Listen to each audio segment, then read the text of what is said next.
Ele deve ter um perfil todo voltado à área comercial. E você me pergunta, mas qual o perfil? O perfil psicológico? Sim. É o primeiro fato a ser observado no profissional. Ele é talhado para isso? Ele tem as condições biopsicológicas ideais? Dentre essas condições eu destaco ego drive. Ego drive é a necessidade que algumas pessoas têm de convencer outras. É uma necessidade visceral. Eu tenho certeza que alguém já deve conhecer algumas pessoas que elas querem convencer as pessoas a ir a uma pizzaria. Elas fazem de tudo para convencer essa pessoa a ir até a pizzaria. Olha, tem um estacionamento muito bom, a pizza é muito boa, eu conheço todo mundo, vamos lá, eu faço questão que vocês conheçam essa pizzaria. Depois que todos estão acomodados, ele diz, pessoal, olha, agora que vocês estão todos muito bem tranquilos, olha, um abraço para vocês, eu tenho um compromisso em casa. A necessidade visceral dele era de convencer pessoas. Não o chato, que não aceita um não como resposta. Ele tem a necessidade do sim, mas ele tem também, ao mesmo tempo, a capacidade não de distorcer e nem de induzir, mas de provar às pessoas que as suas ideias são viáveis. São pessoas que para isso dedicam um grande tempo a estudar os seus argumentos, os seus processos e os argumentos e os processos das outras pessoas. Ego drive é fantástico.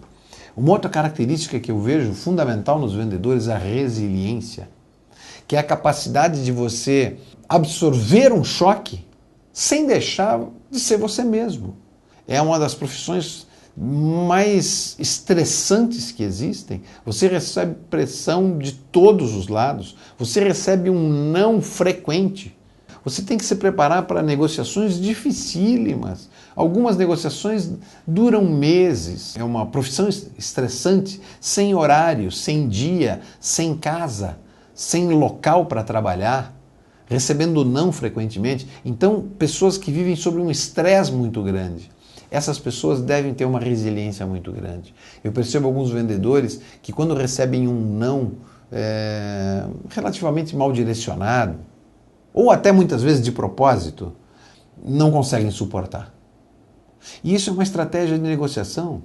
Eu mesmo me utilizei na vida particular algumas vezes. Você perceba, o apartamento que eu moro hoje, quando eu fui visitar pela primeira vez o apartamento, eu fiquei apaixonado. Era o apartamento dos meus sonhos, mas eu não podia declarar isso de forma muito clara ao corretor. Então, no apartamento que eu moro, que eu sou apaixonado e que fui apaixonado desde o início, eu comecei a negociação olhando para o corretor e dizendo: você tem uma cara de pau terrível de me mostrar um apartamento tão horrível quanto esse. Se eu pudesse enumerar 10 defeitos, eu te digo os 10 agora. Esperei a resposta dele. Ali eu comecei a negociação. Porque se eu dissesse que eu estava apaixonado e o apartamento era ideal, eu não teria tido todos os descontos que tive. Isso é um processo natural. Todos os compradores fazem isso. O incrível é que alguns vendedores que têm baixa resiliência se afetam com isso e acham que aquela objeção é contra ele. Não é. É contra o produto ou contra a empresa. É negociação. É o jogo divertido da negociação. Uma outra habilidade é o senso de organização. O bom vendedor é o vendedor que gosta de Excel. Excel é um processo maravilhoso porque é uma tabela consequencial. As duas colunas, quando elas se encontram, existe a consequência deste encontro.